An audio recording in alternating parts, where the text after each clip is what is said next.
കടപ്ലാമറ്റം ഗ്രാമപഞ്ചായത്ത് 11-ാം വാർഡിൽ ജനവിധി തേടുന്ന സജീവ് കുമാറിന്റെ തെരഞ്ഞെടുപ്പ് പ്രചരണം മുന്നേറുന്നു. LDF സ്വതന്ത്ര സ്ഥാനാർത്ഥിയായി മത്സരരംഗത്തുള്ള സജീവ് പ്രചരണ രംഗത്ത് ഒരു പിടി മുന്നിലാണ്. എതിർ സ്ഥാനാർത്ഥികളായി UDF-ന്റെ MK സോമനും NDA-യുടെ KN വിശ്വനാഥൻ നായരും മത്സരരംഗത്ത് നിലയുറപ്പിച്ചു. കടപ്ലാമറ്റം പഞ്ചായത്ത് 11-ാം വാർഡ് വയല ഡിവിഷനിൽ നിന്നും ജനവിധി തേടുന്ന സജീവ് കുമാർ കുടചിഹ്നത്തിലാണ് മത്സരിക്കുന്നത്. വയല സർവീസ് സഹകരണ ബാങ്കിൽ 10 വർഷത്തോളം ബോർഡ് മെമ്പറായിരുന്നു സജീവ്. വ്യാപാരി വ്യവസായ ഏകോപന സമിതി വയല യൂണിറ്റ് വൈസ് പ്രസിഡന്റ്, 22 വർഷമായി വയല SNDP ശാഖായോഗം സെക്രട്ടറി, SNDP യോഗം മീനിച്ചൽ യൂണിയൻ വൈസ് പ്രസിഡന്റ് തുടങ്ങി വയലയിലെ സാമൂഹിക സാമുദായിക രാഷ്ട്രീയ രംഗത്തെ നിറ സാന്നിധ്യമാണ് സജീവ് കുമാർ വയല.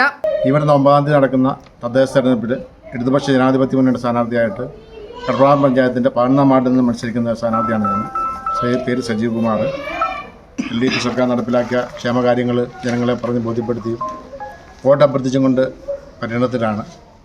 അപ്പം എന്താണെങ്കിലും LDF-ന് ഭരിക്കുന്നൊരു പഞ്ചായത്താണത്. അത് പൂർണ്ണമായിട്ടും 14 വാർഡുകളും ഇടതുപക്ഷ ജനാധിപത്യ മുന്നണി മേടിക്കും എന്നുള്ള ഉറച്ച വിശ്വാസം ഞങ്ങൾക്കുണ്ട്. ഒപ്പം തന്നെ ബ്ലോക്കിലെ ബോണി കുര്യാക്കോസും ജില്ലയിൽ PC കുര്യനുമാണ് മത്സരിക്കുന്നത്. ഇവരൊക്കെയും വലിയ ഭൂരിപക്ഷം തന്നെ വിജയിക്കുമെന്നൊക്കെ തർക്കമൊന്നുമില്ല. കാരണം അത്രമാത്രം കാര്യങ്ങൾ ഇടതുപക്ഷ ജനാധിപത്യ മുന്നണി ജനങ്ങൾക്ക് വേണ്ടി നൽകിയിട്ടുണ്ട്. അതുകൊണ്ട് എല്ലാവരെയും വിജയിപ്പിക്കാൻ എല്ലാവരും കൂടെ ഉണ്ടാകണമെന്ന് മാത്രം വിനീതമായിട്ട് അഭ്യർത്ഥിക്കുകയാണ്.